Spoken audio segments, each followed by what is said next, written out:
And we are back with another episode of From the Rafters. Sam and I are here recording on Wednesday, August 17th, and we have back with us again, friend of the podcast, I get this at this point, Timmy G of the Banner Banter podcast. How you doing today, man? Hey, man. Thanks for having me. Happy to be here. Yeah, I forgot to count. I did this last time when we had, I think, John Corrales on. I feel like, what is this, 4 or 5 times you've been talking about this now? I think this is the fourth. Okay. If I were to guess, yeah, I think it's the fourth. I think I can call that a regular friend of the pod. Now, is that allowed? Can we call you a friend of the pod? Yeah, I'm absolutely okay with that. Love that. Not a friend of Grant Williams, though. We're still working on that part. Hey, I wasn't going to say anything, but I mean, if you want to start that conversation now, let's. Maybe not. This has become a tradition. We have a guest. Jack brings up Grant Williams. They either take Jack's side or give him a nice backhand, and then we get rolling. Yeah, I will not talk about his last 13 games after he scored 27 points in the playoffs. I will not talk about that. All right. We can swiftly move on. The first thing I kind of had, obviously, as we're recording this, the schedule just dropped. A lot of stats. I wrote something up for Celtics blog. I don't even know if it's out yet. I just know I wrote it, and that's getting posted soon. But yeah, I mean, Celtics opening the season against the Sixers, first game of the NBA season as a whole.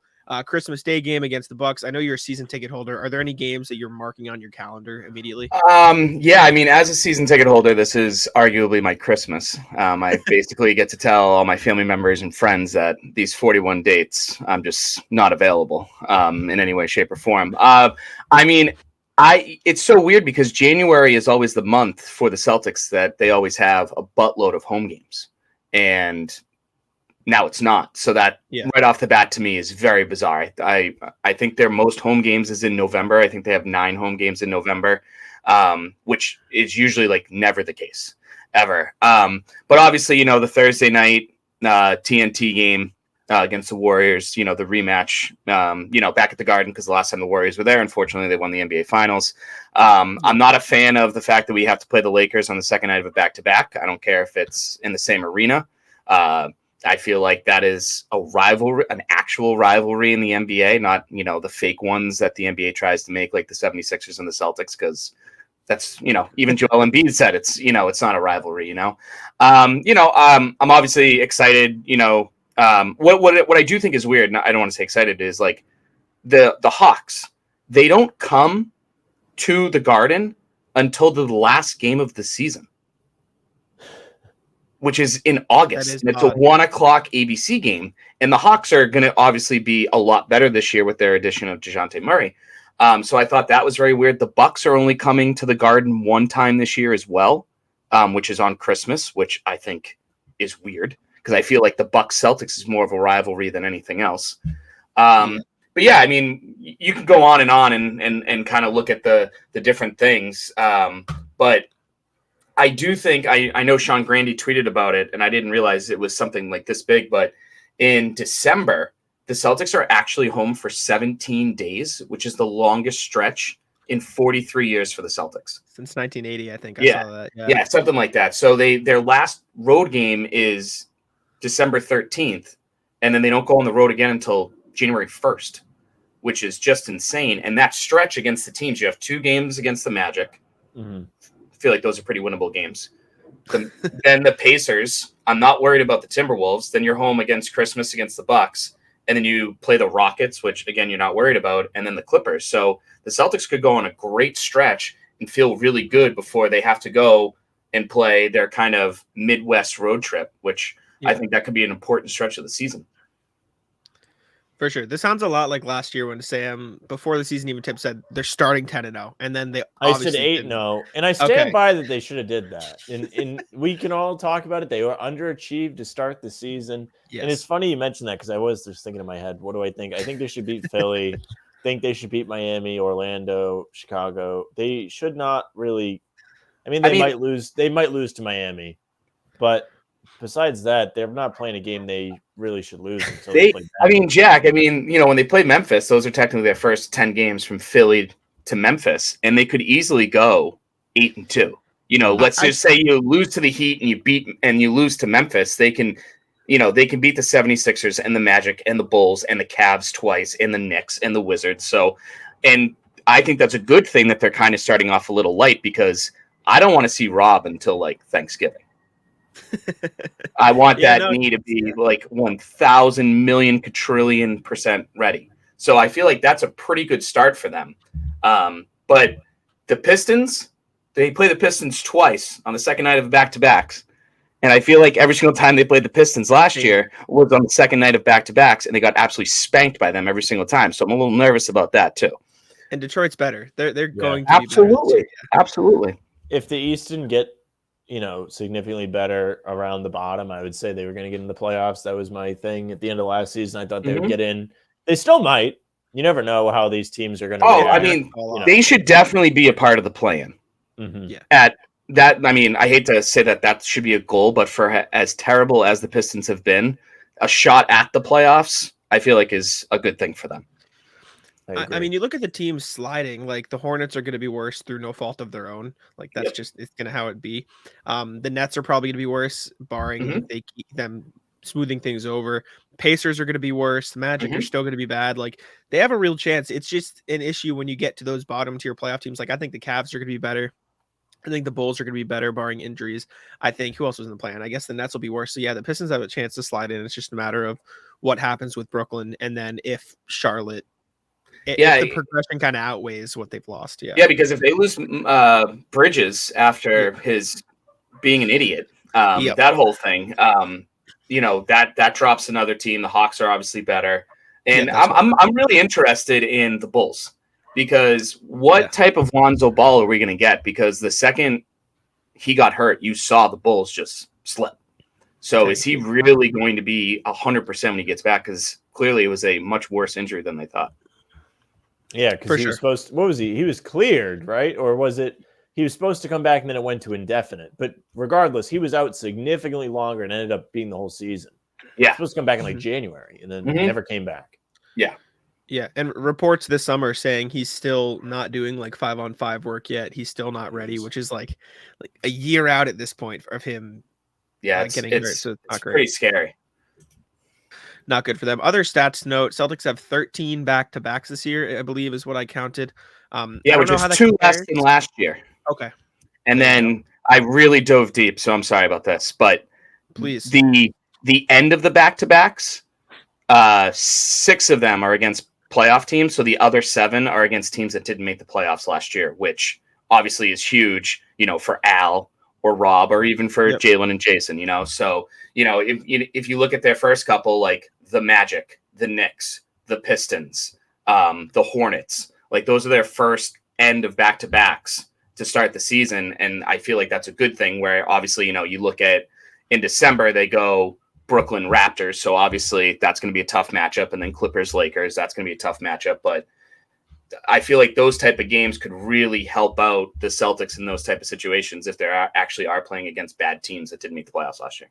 Yeah, and to add to that, they have Utah twice in March, who are not going to be a playoff team, more likely than not this year. Yeah, and then what Shams reported yesterday, they could be awful if the Knicks and that could make the Knicks a little bit better. And then, that makes the East more competitive because I think it's fair to say that the East is more competitive from top to bottom than the West is. I think the West is more top heavy, but from top to bottom, I think it's the East.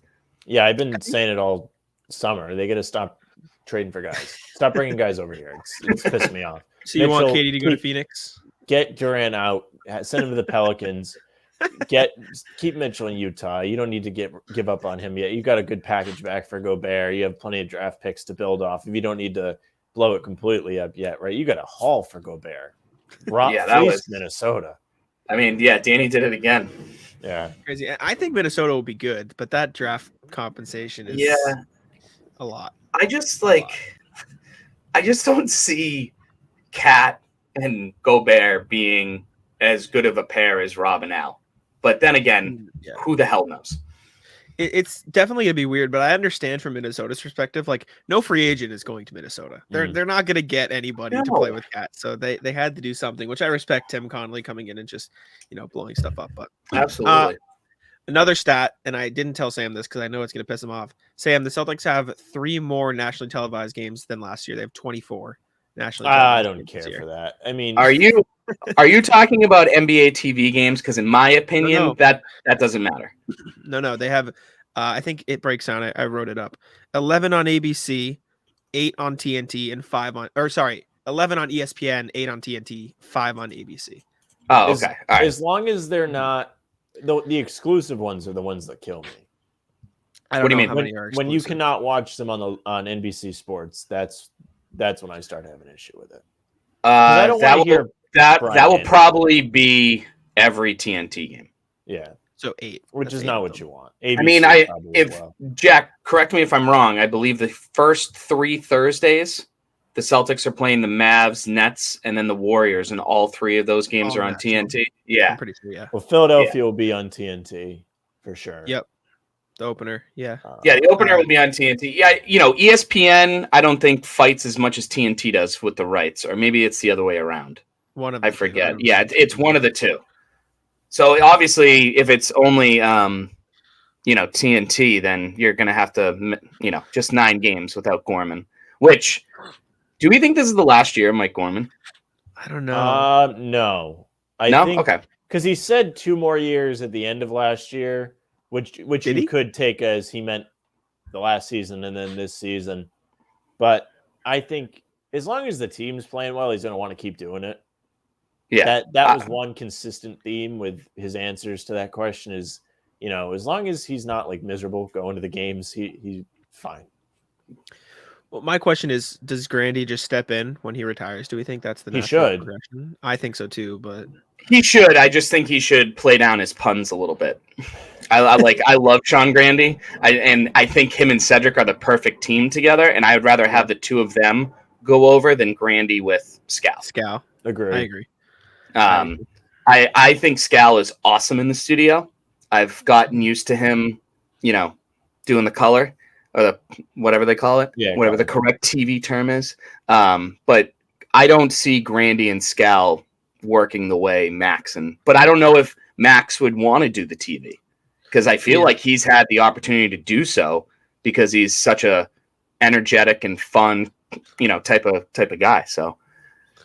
I mean, correct me if I'm wrong, but nothing will ever come close to Tommy. But like Grandy, Max, I feel like Max brings the same sort of homer energy as Tommy does. It's not close, but I think absolutely, yeah. Him at the trophy presentation in Miami was great on national TV, just rubbing it in everyone's faces. It was fantastic. Yeah, we don't get that enough anymore. For sure. And, would you want Scal, Grandy, and Max? Okay, fine. But I don't know. Just Grandy and Max have been doing it for so long, and they're just so good together. There are times where when Kyle Draper did it, I literally linked up my TV to Grandy and Max because I just couldn't listen to Kyle Draper do it. I couldn't. So as long as they bring back Grandy, I think it'd be fine. But that would be weird if they brought in a talented person from another city. I feel that would actually piss off a lot of Celtics fans. I think it would piss me off. You're already used to hearing Grandy's calls in some capacity. If you're watching the TV games all the time, you're still hearing highlights with Grandy's calls on them. And Grandy's calls are really great. There's no reason to bring in somebody else that you're going to have to get used to again that doesn't really have the feel for it, might not have the same bias, even though Grandy's not really biased, but he's still, he supports the team, wants them to win, whatever. You're going to miss out on that. And there's no reason to go away from Grandy. He's earned it if he wants it, and he's been there for plenty of time. Yep. I agree. 100%. I agree as well. I'm just looking over the schedule to see if there's anything I missed. You mentioned the 7-game homestand they have in December. They also have 3 pretty big road trips, 6-game road trip in December, 2 5-game road trips in October and November there. And in March. Do they have another one in March? 6 games. Yeah. The one in March goes from March 11th to March 21st, but it's Hawks, Rockets, Timberwolves, Trailblazers, Utah, Kings, which. All right. So, I mean, nothing crazy there. You're really worried about the Hawks and the T-Wolves, and then who knows what the Trailblazers are going to look like, especially with Dame coming back. Yeah. For sure. Other games, I wrote this: homecomings and revenge tours. They play the Pacers for a couple times for Brogdon, the Hawks for Gallinari, the Jazz and Will Hardy coming back, and then Derek White hasn't played the Spurs since joining the Celtics either, so those games will be fun. I did see that the Spurs are playing in the Alamo Dome this year. Is that like this for year? for like a 50-year anniversary, which I think is awesome by the NBA. And I saw a stat on Twitter, and it was the Alamo Dome can fit 65,000 people, which if they sell it out would be the most ever at an NBA game ever. I'm pretty sure is what I saw. And it's against the Warriors, so there's a chance. Adam Silver just playing chess. I was just about to start talking shit. I was just about to be like, well, that Spurs team, everybody wants to come out and see him. Yeah, well, that is true. What, no one wants to come out and see Romeo Langford? Yeah. Well, the Warriors being in town certainly will help. Yeah, will absolutely help. Didn't even take that into account. I was just like, yeah, you're going to have a lot of empty seats. The one game that, as a season ticket holder, I'm looking forward to, they finally brought it back for the first time in 3 or 4 years, is the Black Friday game. There's actually a Bruins game at 1 o'clock, and then there's a Celtics game at 8 o'clock. If you are listening to this, or Jack and Sam, if you've never done the double dip at the Garden, Bruins, Celtics, it should be on everyone's bucket list to do it at least once. So do you have to exit and re-enter the Garden? So basically you go in early, you have brunch. It's delightful. You go to the Bruins game, have a couple drinks, and then by the time you get out, it's like 4:30, and you're like, great, now it's time for dinner. And then you have a little dinner, a little couple more drinks, and you go to the Celtics game, and you're home by midnight. It's a long day, but it's a great day, and that's what's important. Sounds phenomenal. I suggest everyone to do it at least once in their life. I'm gonna have to drag Danny and Liam Sam to that game. They love the Bruins. Those are my two buddies who we used to do a podcast with. And it's against the Kings, so it will probably be it is against the Kings, so it will be a cheaper ticket as well. Gotcha. I thought you were referencing the LA Kings. I was like, that sounds like a pretty good game. Oh, I don't know who. I don't know who are they playing. I can find out real quick. Looks like they're playing the Carolina Hurricanes. So that will be a good game. They're good. Because that's who they played in the playoffs. Yeah. Anyways, I think that's all the notes I have on the schedule. Is there anything I missed? Wow, we did 17 minutes on the schedule. Hey, I'm recording my podcast tonight to come out tomorrow morning, and I'm probably going to do like 35 on the schedule and just be. I'm trying to look at my notes that I have ready to go.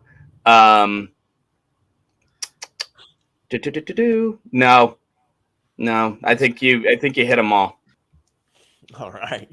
Love that. Well, as a nice segue, they play the Nets 4 times as well, and that could get interesting if our favorite Mr. Kevin Durant ends up either even staying there or coming to Boston. It's going to be interesting regardless. You don't even need to tease that.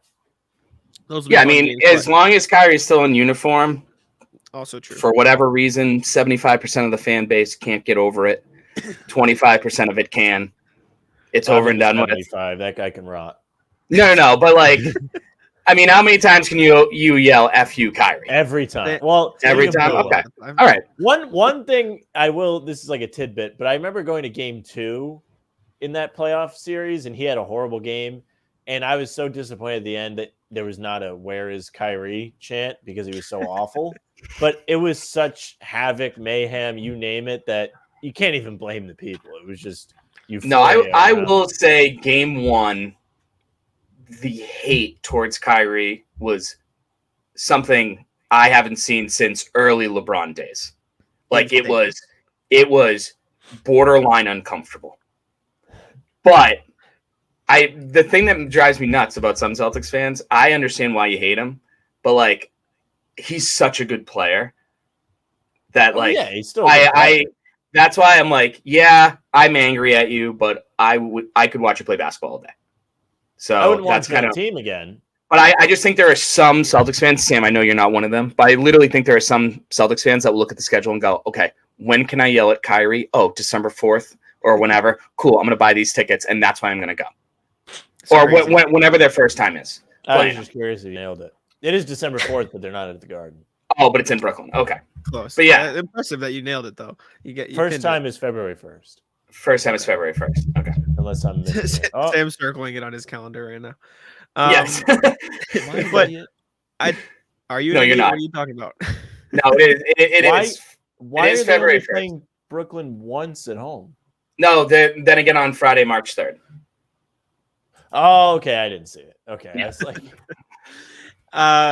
Anyways, though, we haven't talked to you, I guess, in the past few weeks since the Kevin Durant thing has blown up. So I just like your initial thoughts, like, would you do it? Would you do it at the right price? And if so, what is like the bar that you like draw the line in the sand? Well, my hot take, because everyone has a hot take, I guess, because that's how you get popular on the internet. Halfway through last season, I stated on my podcast, the Banner Banter podcast, that I think Jaylen's leaving. I just think that he believes, and he has every right to, that he's a number one guy. Whether, we could debate that all day and night. Definitely yes for some things, definitely no for some others. I do believe he really loves the community. I mean, you saw that the other day with, Mayor Wu when he was down at the Roxbury Dorchester basketball game, which is a great event if you've never been to it. So if the Celtics know that Jaylen is leaving, I'm okay with it. I'm not happy with it. I'm okay with it. If Jaylen has committed to them, I would rather be caught dead doing it. So that's my take. If Jaylen has approached Brad and Wick and Rich Gotham and Ime and said, "Hey, 2 years, I'm going to go be the number one guy in Detroit," for example, then sure, get something for him, because we can't let another free agent walk. You saw it with Gordon, saw it with Al originally before he came back. So, but if Jaylen is committed to it, I need the Celtics to come out and say, we are not interested. I need Brad to come out, Ime, whoever. I don't care that Jason Tatum's practicing with them in LA. If anyone's upset about that, grow up. That's the way the NBA is now, unfortunately. It sucks. Thank you. It's just the way that it is. Tatum was in LA for Draymond Green's wedding. Durant lives in LA. They're at the same gym. It doesn't mean Tatum wants them there. So that's really my take on it. If Jaylen is going to leave, pull the trigger. But you got to I think one of the backstories of that, if you do pull the trigger on it, you got to make sure Jason's okay being the number two. Because I don't know if he would be after being the number one for so long. So I feel like that's something that needs to be talked about as well in these type of discussions. Yeah, to circle back, you said it's a hot take. It is not a hot take. It is the correct take. And you're absolutely right, because I think his hot take was Jaylen is leaving. Well, I mean, I think Jaylen, even before these Durant rumors, I said it in like February. Like when Jaylen didn't make the All-Star team, I said Jaylen is leaving at the end of his contract. Okay, all right. That is my hot take, where I fully believe that he thinks, because he made that All-Star team before, which he deserved, that he is a number one guy in his opinion and can help a Pistons. I don't know why I keep bringing the Pistons up, but he can help a Pistons. He can be that number one guy. He can help Cade Cunningham can be his number two, and so on and so forth. Okay, that's fair. I don't know if I agree with that, but I don't know about that. That's one thing I feel like it's an unknown, which is why I feel so strongly about your second half of that, which is if he wants to be here and it, there's no good reason to get rid of him. Exactly. Zero player. If that's the case and he wants to be here, fantastic. You want him here. If a guy wants to be here, you want him here. Embrace that. And I actually kind of feel like it's messed up if you did trade him in that case, because it's not like he's a bum.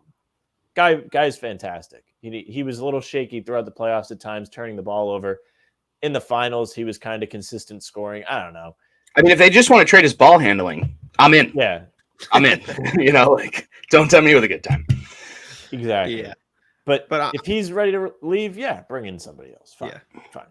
Absolutely. And I'm glad you brought up that Tatum KD thing too, because I get so mad when people like get upset over that. Like you said, grow up. And I tweeted out a video because most of the people who get upset are either these old like fans who say, "Oh, today's game is ruined by these people who shoot the ball too much," And I agree with them to a degree. You should hate your opponents. Like Jason Tatum should not have gone to Draymond Green's wedding because of what Draymond Green did to the Celtics 2 months ago. But that's just not how the world works today. Well, I tweeted out a video, and my thing is, I don't like the concept that players back then, like sure there's some examples like Michael Jordan, Kobe, like they're just built different, like that's different, but not all NBA players on opposing teams have always just hated each other. Like I tweeted out a video, but Russell and Will Chamberlain had Thanksgiving together like almost every year. Yeah, like, well, they were also on the front lines of, you know, racism and all that stuff, so that was a good excuse. But like, you know, people forget, even though you bring up Michael Jordan, remember Michael Jordan and Danny Ainge went golfing, and then the next day Michael Jordan dropped 63 on the Celtics. Right, like it's just I don't. It just is what it is. I don't subscribe to the theory that players on opposite teams can't be friends, because yes, they're opponents, and I don't doubt that when they are going up against each other, Jason Tatum and Draymond Green got into a scuffle in the finals. Like it's not like they're like buddy. Like they as long as they hate each other on the court, I'm fine with it. Hang out as much as you want. But if you're not going to follow Draymond Green hard when he goes to the rim because he was kind enough to serve you a nice meal at his wedding, then I'll probably get a little angry at you. He was serving more than meals at his wedding. No, the videos from that wedding was insane. So awesome. It was fire. It was very funny. But this kind of, and I don't know why I'm bringing this up. My friend sent me this on Twitter like months ago, but I always think of this example when we talk about this line of thinking. You know how Miles Turner likes Legos, right? Like that's just his hobby. You remember he tweeted a video of him building a Lego set. And the whole comments was, "Damn, you're doing this instead of working on your game." And it's like May at this point for the Pacers, and I'm like, guys, they're allowed to do other things outside of like it just baffles me how like 50% of NBA fandom are these people who thinks that basketball players are only ever allowed to play basketball and do nothing else with their lives. Like that. And that's why, I'm surprised it wasn't talked more about from the media or whatever, is when Brad Stevens literally told Jason Tatum to go away. Yeah. Do not touch a basketball. Like that is like something I feel like he needed to say, because like Jason Tatum in the last 3 years has played so much basketball. So much between FIBA and the fact that he's always very healthy. He's played go away, take Deuce, go somewhere and do absolutely nothing. So sure, go play some Legos. Like I don't care. Play Goldfish with Deuce for hours. I don't care. Just rest and get healthy. But to your point, Jack, like Jason Tatum and Kevin Durant working out, I feel like if the rumors weren't going around, a lot of people would be like, "Oh, that's great. Durant's one of the best scorers in the league. Holy crap, this is awesome." But because the rumors are there, people are like, "Yeah, it's just poor timing." But no one should look into it more than that. Exactly. I'm the biggest old man ever, shaking my fist at everybody, but I really don't care either. I don't know. Certain times I care. Like, do I love when I see somebody hanging around with Kyrie? No. Is it because he's not on the Celtics? Kind of, but also like he's crazy. So I'm not trying to have him, putting his little thoughts in people's heads about whatever. Well, I'm more upset that Jaylen Brown. Exactly. I'm more upset that Jaylen hung out with Kyrie than I am Tatum shooting hoops with KD. Yeah, exactly. Yeah, I mean, if you're going to put a gun to my head and pick one, I would rather have the JT KD thing versus Jaylen and Kyrie any day of the week.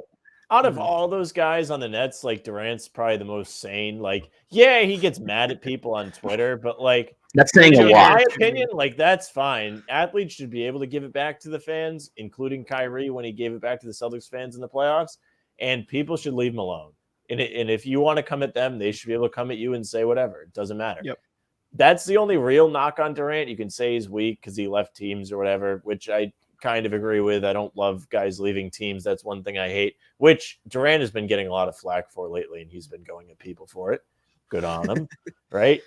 But yeah, I mean, Kyrie kind of turned his back on all those guys, at least in a team sense. As a person, I don't know what happened off the court. We don't know all that. I guess it can't be that bad if they're all hanging out. But no, that's very true. So I don't love that. That's my point. So Sam, when you first heard the rumor and you're like, "Oh, Jaylen, okay, fine," and then when Marcus got involved, how big was your Arthur fist? Well, to be honest with you, when Jaylen was involved, the Arthur fist was there. And this is the take. I completely agree with your take. Whereas if he wants to leave, you can get rid of him and it's okay. But besides that, there's no reason to do it. You were just 2 wins away from the finals, and you lost not really because you got beat, but more because you kicked it away. And I've said it all summer, like You should have won that. You should have won game 4 and called it a day. And you should have went up commanding 3-1 and wrapped it up. And you didn't do it. And that's not because Durant wasn't on your team. It was because you had your head up your ass in game 4 and took 7 threes in a row and missed them all and rushed things and turned the ball over and didn't get stops and gave up offensive rebounds. That's not because Durant's not on your team. It's because you weren't good enough. And guess what? The Celtics said, okay, we weren't good enough. We'll get Brogdon for free and we'll bring in Gallinari. They still got better. It doesn't mean they need to go get Durant. Just enjoy the people they brought in. Brogdon's a fantastic player. Does he get hurt a lot? Sure. Gallinari's a good player. He's not the best. He's a little older. I'm sure he's going to fill whatever role they need him to fill. You don't need to go get Durant. No. Now, if things get off to a rocky start, you're like, oh, what do we do? Maybe. But see, that's what I think it's going to happen. I think one team is going to panic around Thanksgiving and then basically ruin everything that the NBA tried to do today. And I also hate that Durant. I don't hate it. I truly don't know how Durant has any leverage. I mean, you just signed a 4-year deal. You want to retire. You have stuff left in the tank. You know you don't want to retire. Well, I think his leverage. Don't sign an extension, then try and leave. I don't think his leverage necessarily stems from the fact of, okay, like I don't think it's personal leverage. I think the leverage is, if you don't trade me, you're gonna be screwed, right? Like, because their team would be better with whatever assets they get back for him. And honestly, I think at this point, and I forget where I heard this. Maybe it was Mark's time. I don't think it was Mark's time. But at this point, Durant's just a headache. And if he makes himself more of a headache, they're just gonna want to get rid of him even more. So I think that's the game he's probably playing in part, which is like I don't care. Well, that's why I'm very interested. The Celtics are interested in this because, especially Brad. I think Brad had a permanent migraine when Kyrie was on the team, if you want to talk about headaches, right? And why would Brad want to do that again? Why?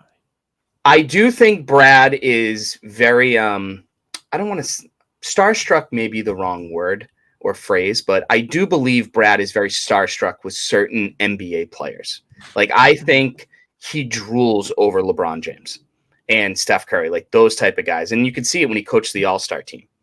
He was just like head over heels with it. And I do think Brad would just love to be like, hey, I got Kevin Durant, one of the top 15 greatest basketball players of all time. I think he would love to do that. But if you like put Advil in business forever with the amount of headaches you got from Kyrie, why would you want to do that with Kevin Durant? That's what I don't get. And then piss off some of your young guys. Because I think like I said earlier, I think the bigger issue here is I don't want to piss off Tatum. Because if we all believe Tatum is a better player than Jaylen, which, the finals is not a true case. But if you want to say overall, sure, Tatum is better than Jaylen, why would you want to piss off your number one guy? Because because Durant would walk in and say, look at me, I'm the captain now, type of thing. And I don't know how Tatum would react to that. I agree. I would agree more if they didn't have a past relationship of playing together, like on Team USA. I remember hearing stories. Tatum went on Draymond Green's podcast a while ago, and he told a story about like him and KD. And he's like, I remember I was playing for Team USA, and I had a somewhat open look, one that I would take on the Celtics, and I passed it to KD. And KD came up to me after the game and said, "You got to shoot that. I need you to shoot that." So hearing that makes me feel like. And again, this isn't me advocating for a KD trade. Oh, no, yeah, no. You guys. But hearing that makes me believe that that pairing would work. I don't know at what point, because KD's on the books for this upcoming season and 3 more after that. So I feel like what would happen, which is crazy, he'll be older, but I feel like what would happen would be maybe in the first year, I don't think Tatum would be truly the second guy. I think it would be more like 1A, 1B kind of thing. And then I think it would slowly transition into sort of what happened in Miami with LeBron and D Wade. KD going, okay, I know I'm that guy, but LeBron, like, this is your time now. Like, you're the number one now. And I think that's what would happen over the stretch. So I'm not as much concerned with the fact of Tatum being angry, because if they did a deal like this, obviously, like, Tatum's come out and said that's not my job, but they would have to like at least run it by him a little bit. Tatum has handled this very well. Like, Bill Belichick would be proud. Like, all of his answers are very like generic, but the right thing to say. So, Jack, that is a good point about how they did used to play together. It's definitely a weird situation. It's a weird, and you could say, hey, pass the torch, but then like Durant's never been a number 2 because you could say he was with the Warriors, but I mean, he won a Finals MVP for a reason. He was, he was the best one on the team. So I don't know. Either way, I hope it doesn't happen. I love this team because unless Wick is like win now, I don't want to try and make it to the finals again next year and then just be that team that keeps knocking on the door. I want to win this year, right now. And then that's probably why Brad feels some pressure, but I don't think Wick is like that. It doesn't seem I don't think so. Yeah, but that would be the only reason where if Wick was just like, do this now, I want Banner 18 at the end of 2023, give it to me. That's the only and who says that's a given with Durant's injury history as of late, coming off that Achilles injury. Obviously, he played very well last year at certain points, but every single time Kevin Durant jumps in the air, I'm afraid his legs are going to snap. Those things are twigs. Like my wiring on my microphone is thicker than Kevin Durant's legs. It's insane. Yeah. Also, I mean, even if Wick is like win now, again, they've already done stuff. They didn't just sit there and twiddle their thumbs. They've brought in Brogdon for nothing. You wanted to complain about, not you, but people wanted to complain about, they don't have a point guard, or the real complaint to me is the depth wasn't there in the playoffs. Yeah. Which is true. And it wasn't. And it's 1,000% brought true. in depth. Yep. And if you go and get Durant, you're probably going to have to knock out that depth and draft picks, which I've already gotten into why I don't want to do that, because I feel like you're in a very similar spot regardless of what you do, except you won't have draft picks in case it goes wrong if you go get Durant, and he's going to get old, and you're going to have to pay him a bunch of money, which I don't love. But yeah, besides that, also the Nets, I'm pretty sure have a swap this year with Houston. So regardless, they're going to end up with a high pick if they're bad. If they're bad, yeah. Like, absolutely. If they end up being bad, it's not the end of the world for them. So, good on them. Good on the owner if he wants to play hardball, because more people need to start doing that. Well, you sign the deal, you're playing there. The interesting thing is, if this owner does play hardball and other owners are into it, I think the CBA, which is in 2 years? Something like that, close. I think there'll be a lockout. I think there'll be a lockout. I think it could get really nasty. Yeah. Because right now the players own the league. I mean, there's no doubt about it, which I think is great, because I think the way the NBA works is better than the way that the NFL works, because some of the NFL owners are complete douche canoes.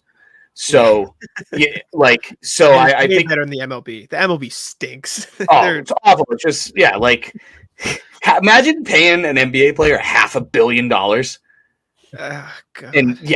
And just signing them for it would be pretty cool if Brad Stevens right now could be like, hey, Jason Tatum, here's a 10-year contract. And we would never have to talk about trade rumors ever again.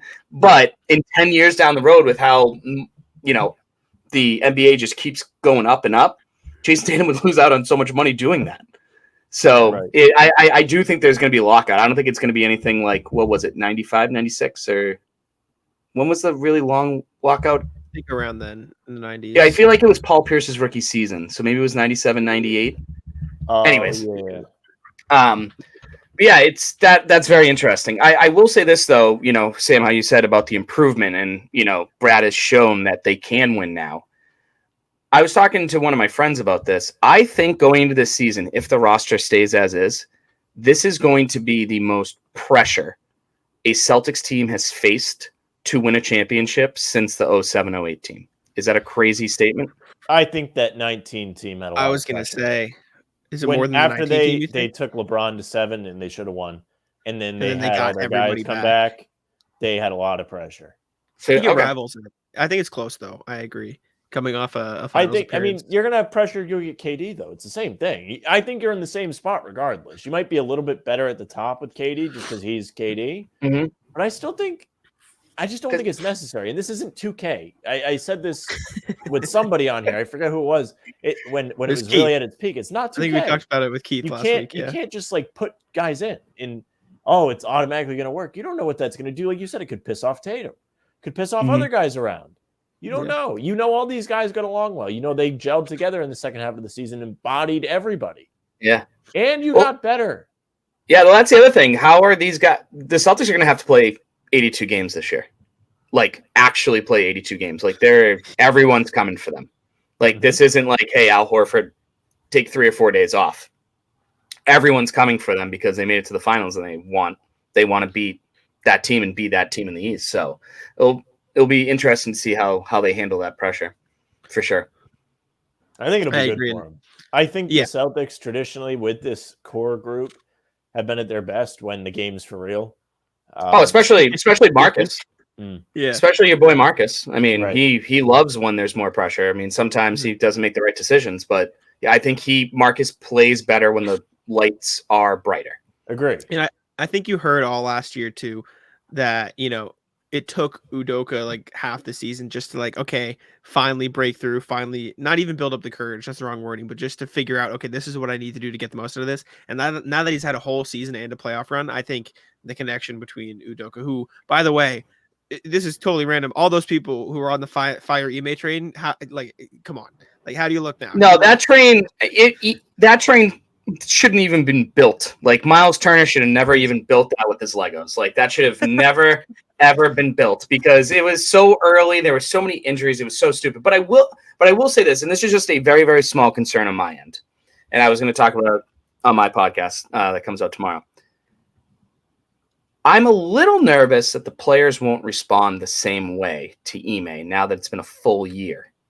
And now they know how Ime coaches. And if he's like, hey, get your shit together in plain English, the players could just be like, yeah, I've heard that before from you. Yeah, I'm fine. Small concern. Like the tiniest, weeniest concern. But like Jason Tatum could be like, oh, yeah, Ime's yelling at me again. Yep. Heard this before, where last year they were like, wait, Brad Stevens never yelled at me. Like, what are you doing? Okay, yes, I'll go do that right now. So it'll be very interesting to see if that same mentality is there. I think it will be, but I could see every once in a while of them just being like, nah, bro, like, we're good. See, I think the positive reinforcement of the success will make it so they're like, all right, you know what you're talking about. Now, had they never got it together last year and it never worked, then and it comes out that's how he was coaching, then you could be like, well, like they're probably not going to respond to it. And I know you said it's a small concern. It's not how you really feel, but it's a thought. No, just a thought that traveled through my mind, and I went, huh? But maybe be like, I don't believe it, but they're like, we listened to him for half the season last year and we killed everybody. So let's keep listening. And my devil's advocate point to that was, I feel like Ime is step coach.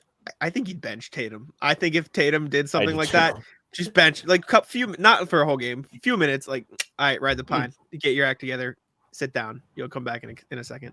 And I think you do that. But circling back on Durant real quick, I have two, I don't want to say hot takes like you did, but that's how you get the clicks. So two, I guess, hot takes on the Durant situation that I just wanted you guys' thoughts on. And I think I've told Sam both of these, but I want your thoughts, Timmy G. The first one, and I'm not advocating for it because I think it would hurt the Celtics' depth too much to do, but I think it shows how much leverage they have in the Durant situation. I think the Celtics, even if they didn't give up Brown, could still put together the best package for Kevin Durant. Yeah, absolutely. You could throw Marcus, Malcolm, and Rob in there. I think Rob goes through right there because well then it gets, I don't know, to have 4 guards on that team of Simmons, Kyrie, Brogdon, and Smart.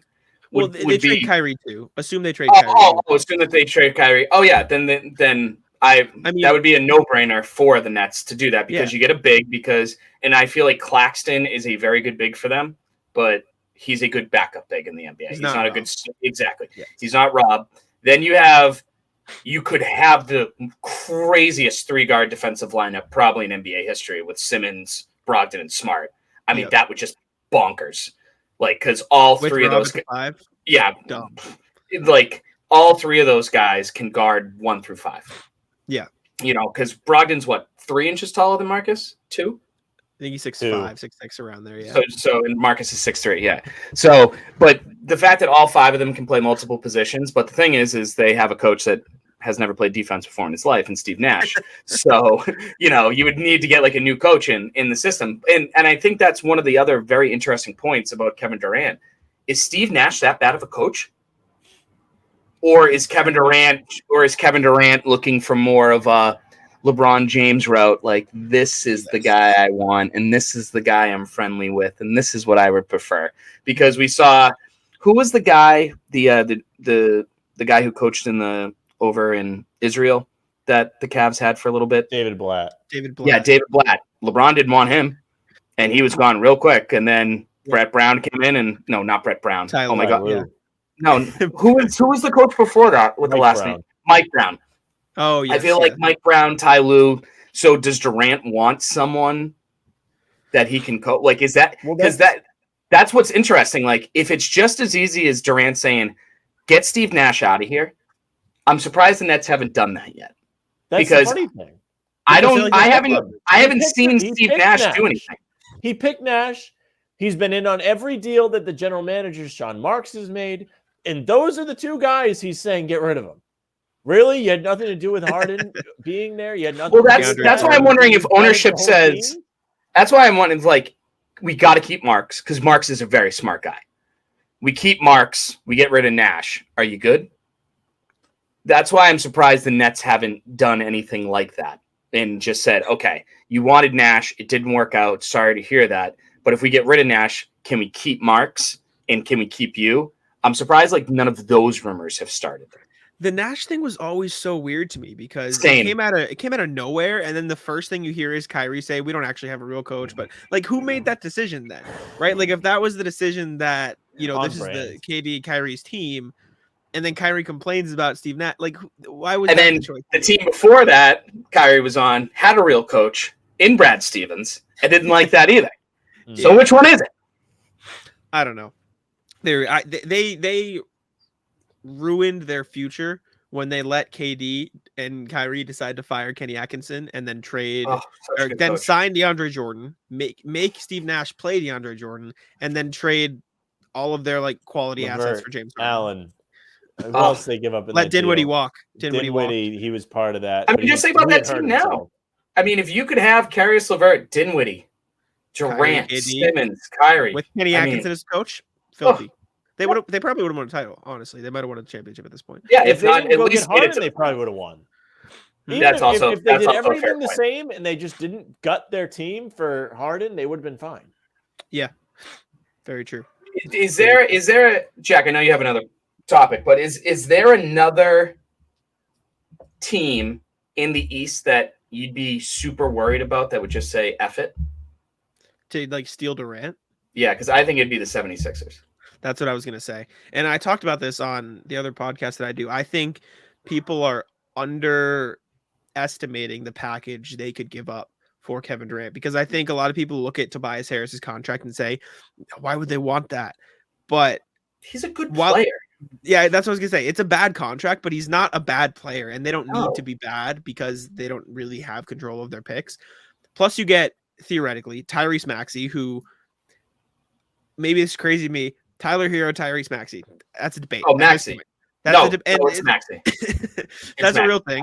Yeah. Obviously, if you're the Nets, you'd rather have Jaylen Brown over anything else you can get anywhere. But, excuse me, I think Maxey is a good young player. Plus, you get Tybal, who he has his flaws, but he's a solid young player too, right? That would take away any stress on Kyrie defending a guard. Yep, exactly. If Kyrie staying. The only issue is you wouldn't get as many picks. But do they care about picks that much, right? Like, and then you could get into what the hell's on the end of Sixers bench. I mean, you could ask for, I don't know, Jaden Springer, Shake Milton, like who's there at that point? Paul Reed, B-Ball Paul, the legend. That's actually a really good point. Who is on the end of this? Smith. They're not going to give up PJ Tucker because they just traded for him, and that's what makes James Harden happy. He's like James Harden's security guard. DeAnthony Milton, they just signed, right? I mean, he's a good one. And then is Nang still on the team? The kid from Lawrence? Yeah, he is. Yeah. So I mean, you just throw him in there. He's a fine, reasonable, off the bench NBA player. I mean, you could get. If you're the Sixers, I mean, maybe you take a chance on guys like Furkan Korkmaz, new opportunity for him. Maybe he rehabs his value shooting wise. Isaiah Joe, that's an okay young shooter that you could take another chance on. Like they have a better package than I think people realize. I think Miami doesn't have a shot in the dark at landing KD unless they get more picks elsewhere. Because Tyler Hero, Duncan Robinson, Max Strus, like sure, if you get into like throwing. I mean, you want to talk about a bad contract? Who the hell wants Duncan Robinson's contract? Nobody. I think he has time. No, I'm sure he has time, but that contract is absurd. It looks brutal right now. It definitely looks brutal right now. Does he make more money than Marcus per season? Yes, Jack knows more than me. But I'm like 90% sure he does. What does Marcus make? Not 18? to completely derail this, but I did hear Keith say this, and I think it's an interesting point. Is Milwaukee, if they really wanted Durant, could go get him. And what? I don't for him. They could do Middleton and other stuff. I mean, they have enough quality pieces there. They don't want to do it. Their team, they probably feel is good enough to have made the finals at least last year. They probably think. I think could run Toronto can throw together. I think Toronto can throw together a good package for him. I mean, if we're just talking crazy at this point, Toronto, I think it's a good package with OG Anunoby, Gary Trent, or if they really want to throw Siakam in, I think that could make that work. I think Mikal Bridges put in a bigger role could be solid, but then you're riding the line of, is he just like a very elite role player and deep point candidate, or could he be a star? Like that's the chance. I mean, who would want to see Terry Rozier and Kyrie Irving play together again? I'm sure they would both just love that. And then the other team that I think doesn't have a real chance but is interesting is the Washington Wizards, just because he's from there and that might satisfy him. Gets to play with Beal, and their best package would probably be Kyle Kuzma, Rui Hachimura, Denny Avdia, and 4 or 5 first-round picks. Like Hachimura is 3 years in the league so far? I think it's his 3rd year, and he's like 21. Very young. Now, would they try and go after Porzingis too? If I'm the Nets, I'd say no. You can keep. Because I mean, can you imagine having Porzingis and Simmons? Like those guys could just sit next to each other on the bench and get hurt. Like they're just so injury prone. But no, I mean Kuzma, Rui. I mean, they also got Monte Morris too. Monte Morris is a pretty good, off the bench type of guard. Denny Avdia, Corey Kispert's still there. They just drafted Johnny Davis. They have decent young players, maybe. And I don't, like I said, I don't think it's possible. I think if KD goes anywhere, it's Boston, Philly, or home. I don't know. I think those are the places right now. But the other, again, it's not really a hot take, thought I have about the KD thing is I feel like a lot. And again, I think they should keep Jaylen, barring what you said, if he wants to leave. I feel like a lot of the argument for don't trade for KD, and I said this a couple weeks ago, Sam, is you'd be mortgaging the future. And I understand that to a degree, but people forget that once KD's contract is off the books, the Celtics will have Jason Tatum, a big market, and a max roster spot. Like, that's not a terrible position to be in that many years. I don't want to wait that long for Bradley. They won't have Tatum, and they'll have 2 max roster spots. Tatum's deal will be up too, so he can go screw if he wants. Yes, but if you tell Tatum, okay, Tatum, you can come back here and we can go try to get somebody else to compete for titles with you in Boston. And again, this is way too far in the future, and it's not 2K, and it's impossible to look. But that's going to be the free agency class of De'Aaron Fox, Bam Adebayo, all these like 20 same class as him guys. Yeah, they've all been to like 17 weddings together this summer too. Exactly. If you convince one of them, say, hey, you, Tatum, Rob, Boston, Marcus Smart, title. I'm just saying the idea that the Celtics' future will be completely over if they trade for KD and not if they don't. Like that, that I don't subscribe to that theory. I don't think that's fair. But like, do we want to go through that again? Yes, it's very risky. It's also very, but like you said, it's also very risky. Like maybe they have an expansion team in St. Louis at that point. Tatum just says, I just think it's risky. It's risky for no reason. It doesn't do anything for me. I mean, I think it would be cool to have Durant here. I like Durant. One of my favorite guys has never played here. But I mean, for what? What do you need? He's getting older. Like he's making a lot of money, and you're giving up a bunch of draft picks. Like you have no safety net if it goes wrong. At least say you keep Brown and he walks.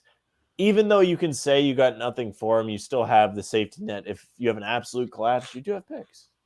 And Al's contract will be gone from that too, so you'll have even more money as well.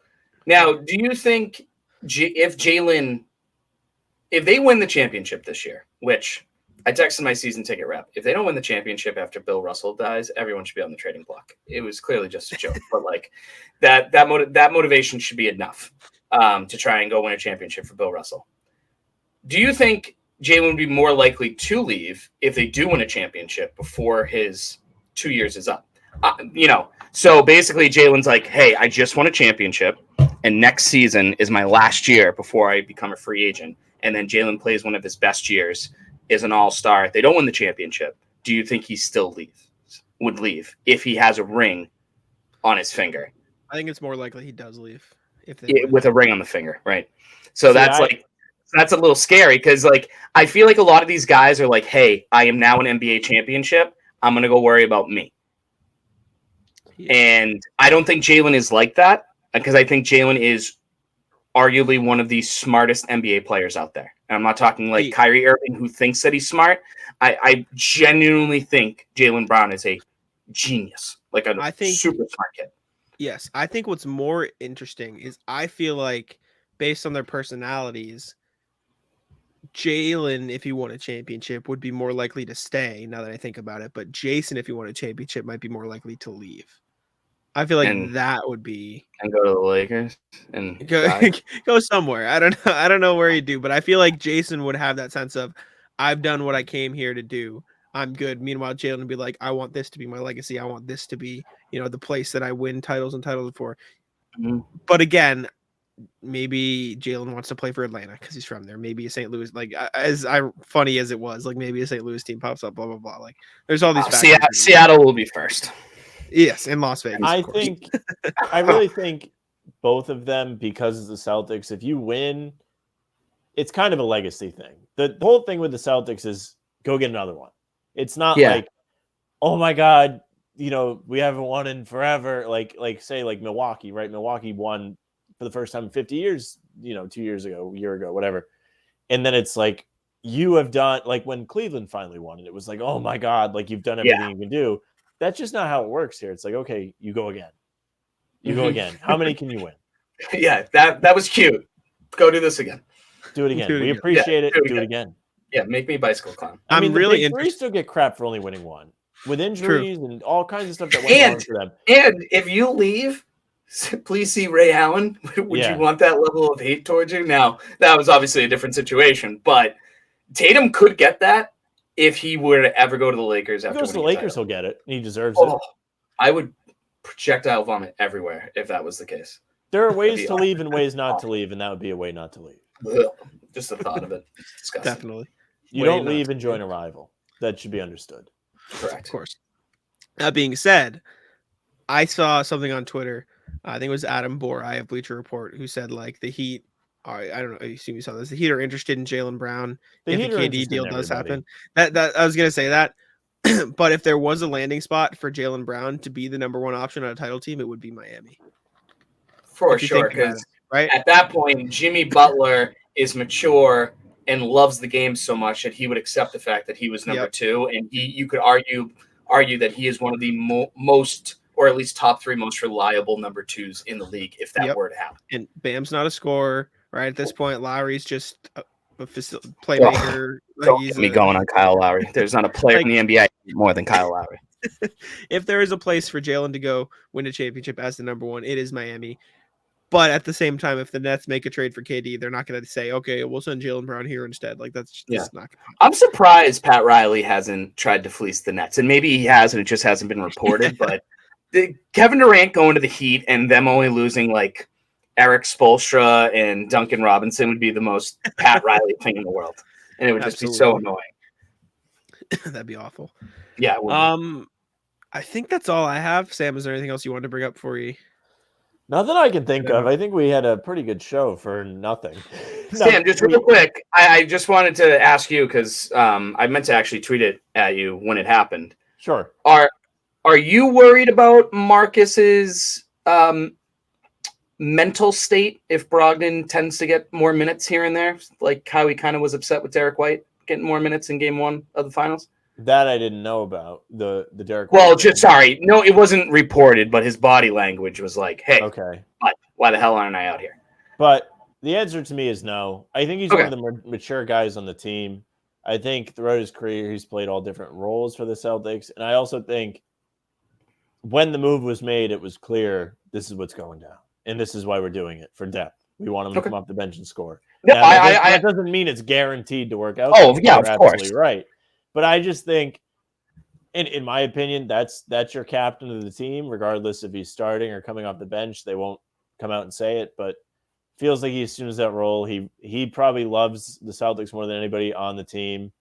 And fair. I don't think he's going to be somebody that's salty about it. I truly think Marcus Smart is the next Celtic great, not meaning he's like Bird, the greatest one. He's just going to be. He's going to be, like a Sam Jones, just a very solid, respectable, great player for this organization. That will hopefully have success. I thought last year would be the year he finally got his ring, and if he wins here, he'll get his number retired, without a doubt. To me, we can talk about that on a different episode.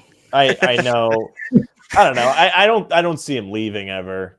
So that's part of it. Because I'm also the guy who didn't think Kevin Garnett's number should have been retired. So fair. Because I think you got to win multiple or play your entire career here, which obviously would help Marcus's case. I think he would. I don't see him leaving. The guy loves it here, man.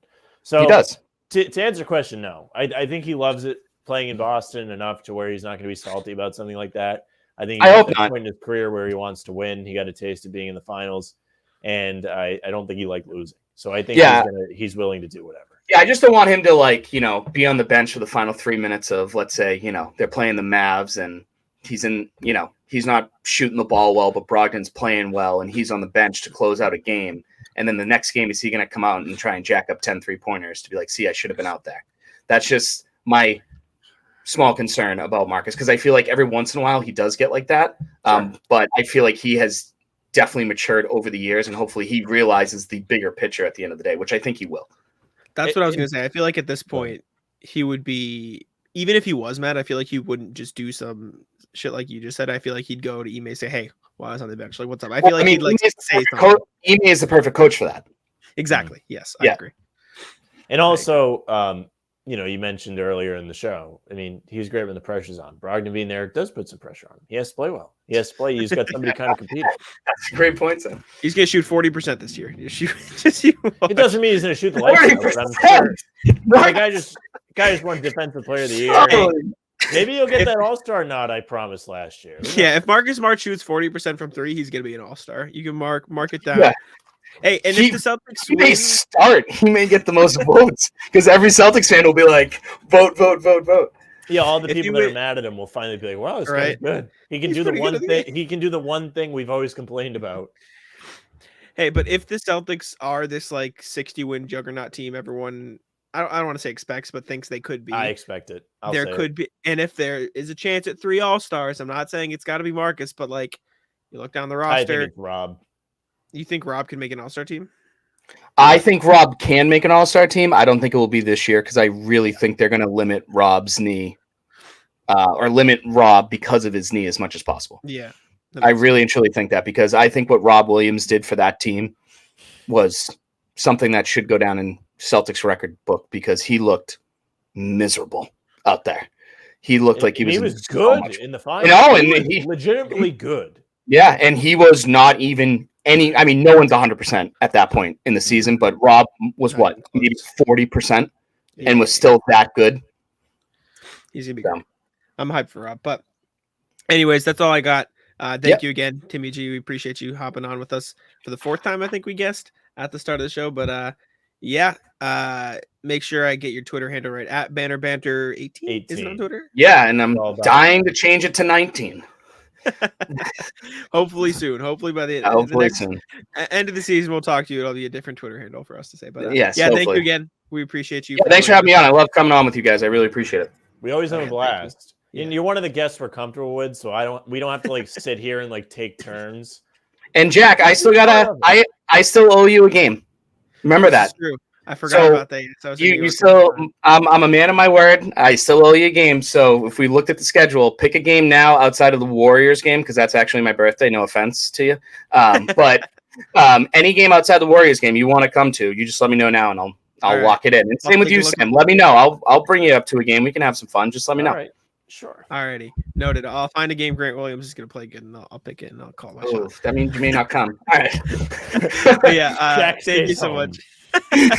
Thank you for joining us. We appreciate it, and I'll let Sam wrap it up per usual. Yeah, thank you very much for listening or watching. If you're watching, you're on YouTube, either on Guy Boston or Banner or From the Rafters podcast, rather, which is change the title, climbing towards 100 subs at 97 as we're recording this. Make sure you like, share, subscribe. We always enjoy reading the comments there and doing streams on Guy Boston. Those will be back. Don't worry. Once the season comes back around, we'll be back. If you're listening on whatever streaming service, make sure you follow just in case Jack does not tweet the pod. But if he does, it's coming from Rafters Pod on Twitter. If you want to listen to the Banner Banter podcast, you can follow Timmy G at Banner Banter 18. He will be putting out the new pod tomorrow morning, which is Thursday. He has let us know. Make sure you check that out. You can follow Jack at Jack Simone NBA to see him put up numbers on whatever website he may be publishing on. Heavy is the main one. And if you want to see me complain, I was going to tweet a video of me eating a cookie on TV today, but the program there didn't work very well. So you don't get to see it. But you can follow me at Sam LaFrance NBA to see me complain. That's our show today. Tic-tac-toe.